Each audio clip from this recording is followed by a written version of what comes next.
আমাদের আজকের আলোচ্য বিষয়গুলি হলো অবতল দর্পণ দ্বারা বস্তুর প্রতিবিম্ব গঠন দ্বিতীয় পর্ব। এর আগের পর্বে আমরা অবতল দর্পণের সামনে কোনো বস্তু রাখলে তার যে প্রতিবিম্ব হয় তার বৈশিষ্ট্য এবং তার প্রতিবিম্বের অবস্থান এই নিয়ে আমরা আলোচনা শুরু করেছিলাম। তো প্রথম পর্ব তোমরা যারা দেখোনি তাদের জন্য আমি ক্লাসের লিঙ্ক ডেসক্রিপশনে তোমাদের দিয়ে দিয়েছি, তোমরা আগে ক্লাসটা ফলো করে নাও, তারপরে আজকের ক্লাসটা ফলো করো। তো আজকে আমরা যে বিষয়গুলো নিয়ে মূলত আলোচনা করব, বস্তু যদি বক্রতা কেন্দ্র ও ফোকাসের মধ্যে অবস্থিত হয়, বস্তু যদি ফোকাসে অবস্থিত হয় এবং বস্তু ফোকাস ও মেরুর মধ্যে অবস্থিত হলে তাদের যে প্রতিবিম্ব তার গঠন এবং অবস্থান সম্পর্কে এবং তার বৈশিষ্ট্য সম্পর্কে আমরা বিস্তারিতভাবে আলোচনা করব এবং শেষে গোলীয় দর্পণ দ্বারা গঠিত সদ্বিম্ব ও অসদ্বিম্বের তুলনা আমরা করব। তা তোমরা বুঝতেই পারছো, তাহলে অবতল দর্পণের সামনে যদি কোনো বস্তু রাখি বিভিন্ন অবস্থানে, তাহলে কিছু কিছু অবস্থানের বস্তুর অবস্থানের জন্য প্রতিবিম্ব কি হয়, সৎ হয়, কিছু কিছু অবস্থানের জন্য প্রতিবিম্ব কি হয়, অসৎ হয়। তো সৎ এবং অসৎ বিম্ব যে তুলনাটা সেটা আমরা একদম শেষে আজকের ক্লাসে করব। প্রথমে বস্তু যদি বক্রতা কেন্দ্র ও ফোকাসের মধ্যে অবস্থিত হয়, তাহলে আমরা প্রথমে একটা অবতল দর্পণ নিলাম। অবতল দর্পণে এটা প্রধান অক্ষ, এটা হচ্ছে ফোকাস এবং বক্রতা কেন্দ্র আগে চিহ্নিত করে নিলাম। আর তোমরা বুঝতেই পারছো এই যে অংশটা এইটা হচ্ছে আমাদের মেরু। তাহলে বস্তুটাকে আমরা কোথায় রাখবো, দেখো বস্তুটাকে আমরা রাখলাম বক্রতা কেন্দ্র ও ফোকাসের মাঝামাঝি কোনো একটা জায়গায়। এই যে বক্রতা কেন্দ্র এবং ফোকাসের মাঝামাঝি কোনো একটা জায়গায় বস্তু রাখো। এখানে একটা কথা তোমাদের বলা প্রয়োজন যে তোমরা কিন্তু অবশ্যই যখন ছবি আঁকবে মাধ্যমিকে তখন ফোকাসের কাছাকাছি নেওয়ার চেষ্টা করবে এবং বস্তুটা একটু ছোট নেওয়ার চেষ্টা করবে। যদি এইটা না নাও তাহলে কিন্তু তোমাদের আঁকতে কিন্তু ভীষণ অসুবিধা হবে।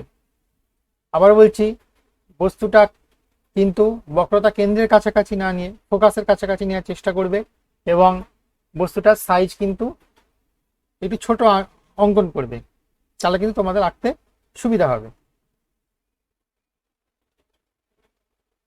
তাহলে যে আমরা প্রতিবিম্বটা আঁকবো, দেখো প্রথমে আমরা কি করব, এখান থেকে একটি আলোক রশ্মি নেব, নিয়ে যেটা দর্পণে প্রতিফলনের পর সেটা বক্রতা কেন্দ্রের মধ্যে দিয়ে যাবে।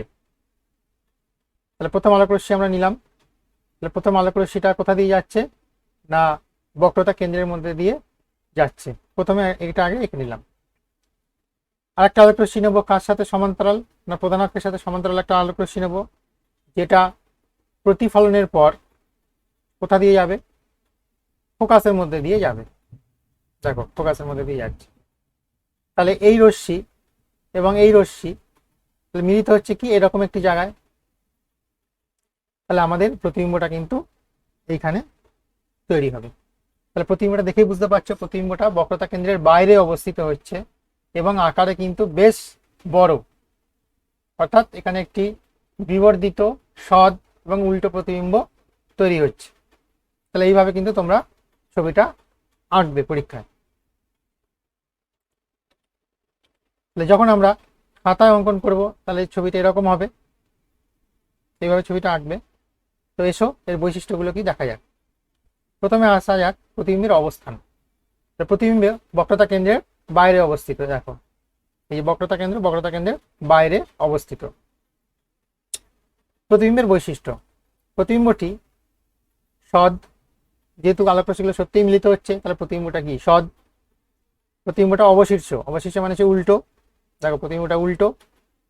আর প্রতিবিম্বটা বিবর্ধিত, অর্থাৎ প্রতিবিম্ব দৈর্ঘ্য বস্তু দৈর্ঘ্যের থেকে বেশি। 2 নম্বর, বস্তু যদি ফোকাসে অবস্থিত হয়।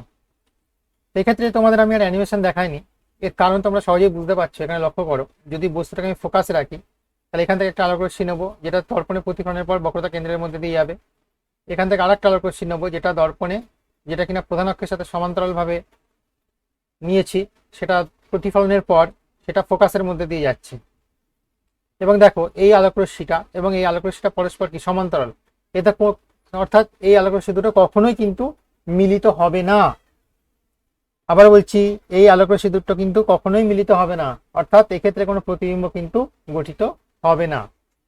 হ্যাঁ, যদি বলা হয় প্রতিবিম্ব কোথায় গঠিত হবে তাহলে তোমাদের বলতে হবে প্রতিবিম্বটা কোথায় গঠিত হবে না প্রতিবিম্বটা অসীমে গঠিত হবে।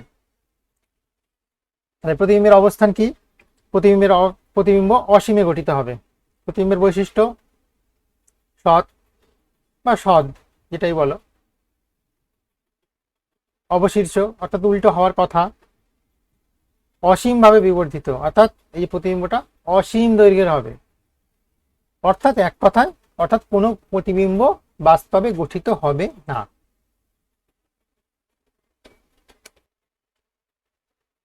নেক্সট, আমরা বস্তু যদি ফোকাস ও মেরুর মধ্যে অবস্থিত হয় তাহলে প্রতিবিম্বটা কি রূপ হয় সেটা আমরা দেখব। প্রথমে আমরা অ্যানিমেশনটাকে দেখি। প্রথমে একটি অবতল দর্পণ নেওয়া হলো, অবতল দর্পণে প্রধান অক্ষ অঙ্কন করা হলো, এটা ফোকাস এবং এটা বক্রতা কেন্দ্র করা হলো, পয়েন্ট করা হলো। তাহলে বস্তুটাকে আমি কোথায় নিলাম, বস্তু ফোকাস ও মেরুর মধ্যবর্তী। এই যে ফোকাস আর যে মেরু, এটা মেরু তোমরা জানো, এটা চিহ্নিত করা হয়নি, এর মাঝামাঝি কোনো একটি জায়গায় আমরা নিলাম। এক্ষেত্রে একটা কথা তোমরা মনে রাখবে, যখন মাধ্যমিকের খাতায় তোমরা ছবিটা অঙ্কন করবে তখন কিন্তু অবশ্যই বস্তুটা সাইজটা একটু ছোট নেবে এবং বস্তুটাকে একটু দর্পণের কাছাকাছি অঙ্কন করার চেষ্টা করবে, তাহলে কিন্তু ছবিটা ভালো হবে। দেখা যাক, তাহলে এখান থেকে একটি আলোক রশ্মি নির্গত হবে, নির্গত হয়ে সেটা কোথা দিয়ে যাবে না বক্রতা কেন্দ্রের মধ্যে দিয়ে পাস করবে।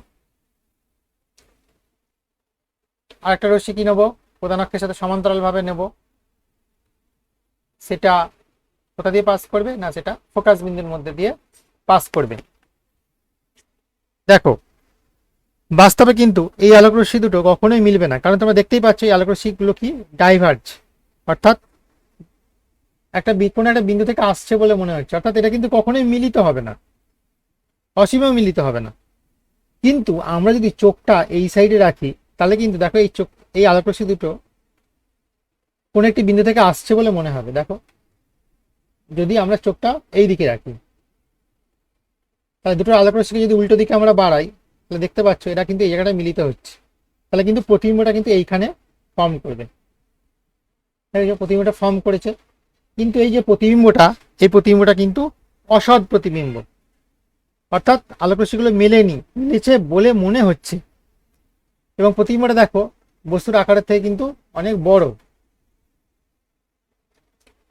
তাহলে যখন খাতায় আমরা অঙ্কন করব তাহলে আমরা এইভাবে অঙ্কন করব।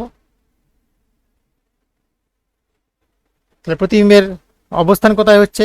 প্রতিবিম্বটি দর্পণের পেছনে অবস্থিত হবে। আবার বলছি, প্রতিবিম্বটি দর্পণের পেছনে অবস্থিত হবে।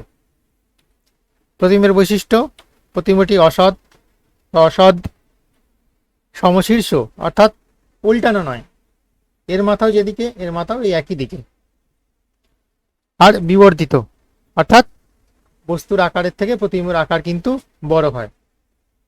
এটা কিন্তু মাধ্যমিকের জন্য ভীষণ ইম্পর্টেন্ট একটি অঙ্কন, তোমরা কিন্তু এটা অনেকবার করে প্র্যাকটিস করে নেবে। এবার আসা যাক গোলীয় দর্পণ দ্বারা গঠিত সৎবিম্ব অসৎবিম্বের তুলনা।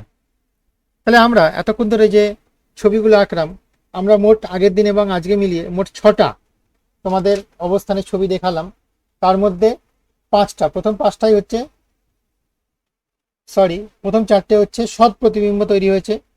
5 নম্বর যে অঙ্কনটা হয়েছে, পঞ্চম অবস্থানে কিন্তু কোনো প্রতিবিম্ব গঠিত হয়নি, অর্থাৎ বস্তু যদি ফোকাসে রাখি সেক্ষেত্রে কোনো প্রতিবিম্ব গঠিত হয়নি। আর লাস্ট যে পজিশনটা, বস্তু যদি ফোকাস ও মেরুর মধ্যে থাকে সেক্ষেত্রে প্রতিবিম্বটা কি হয়েছে? অসৎ। তাহলে আমরা দু রকমের প্রতিবিম্ব পেয়েছি, একটা হচ্ছে সৎ প্রতিবিম্ব আর একটা হচ্ছে অসৎ প্রতিবিম্ব। তাহলে সেগুলো যদি আমরা তুলনা করি তাহলে কি পাওয়া যায়? দেখো, সৎবিম্বের বৈশিষ্ট্য, দর্পণ যে পাশে বস্তু সেই পাশে কিন্তু সৎবিম্ব গঠিত হয়েছে, আর সৎবিম্ব সর্বদা কিন্তু অবশীর্ষ হয়েছে। এই আর যদি বুঝতে পারো যে প্রতিবিম্ব অঙ্কনগুলো দেখো তাহলেই বুঝতে পারবে, যেদিকে দর্পণ সেই দিকেই প্রতিবিম্ব তৈরি হয়েছে, এবং প্রতিবিম্বগুলো কিন্তু অবশীর্ষ, অর্থাৎ কিনা উল্টো হয়েছে। আর অসৎ বিম্ব যেটা লাস্টে আমরা তোমাদের দেখালাম, সেটা কি হয়েছে? দর্পণে যে পাশে বস্তু থাকে তার বিপরীত পাশে অসৎ বিম্ব তৈরি হয়েছে, দর্পণে যেদিকে বস্তু তার উল্টো দিকে অসৎ বিম্বটা তৈরি হয়েছে। অসৎ বিম্ব কি? সর্বদা সমশীর্ষ হয়, অর্থাৎ একই দিকে মাথাটা তা আছে, উল্টো নয়। অসৎ বিম্বের আকার অবতল দর্পণের ক্ষেত্রে বস্তুর অপেক্ষা বড় বা বস্তুর সমান হয়, কিন্তু উত্তল দর্পণের ক্ষেত্রে বস্তু অপেক্ষা ছোট বা বস্তুর সমান হয়।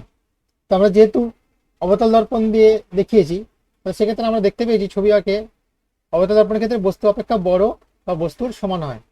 উত্তল দর্পণ, যে কোনো একটি স্ট্যান্ডার্ড বই তোমরা যদি লক্ষ্য করো, উত্তল দর্পণে যদি অসৎ বিম্ব তৈরি হয় সেক্ষেত্রে দেখবে অসৎ বিম্বটা কি হবে? ছোট হবে। তাহলে স্টুডেন্টস, আজকে এই পর্যন্তই। কোথাও যদি অসুবিধা হয় সেই জায়গাগুলো ভিডিওটা বারবার রিমাইন্ড করে করে দেখো। তাও যদি বুঝতে আরও কোথাও অসুবিধা হয়ে থাকে তাহলে লাস্টে তোমাদের আমি একটা জিমেলের অ্যাড্রেস দিয়ে দিচ্ছি, তোমরা আমাকে ইনবক্স করে অবশ্যই জানাবে। Thank you.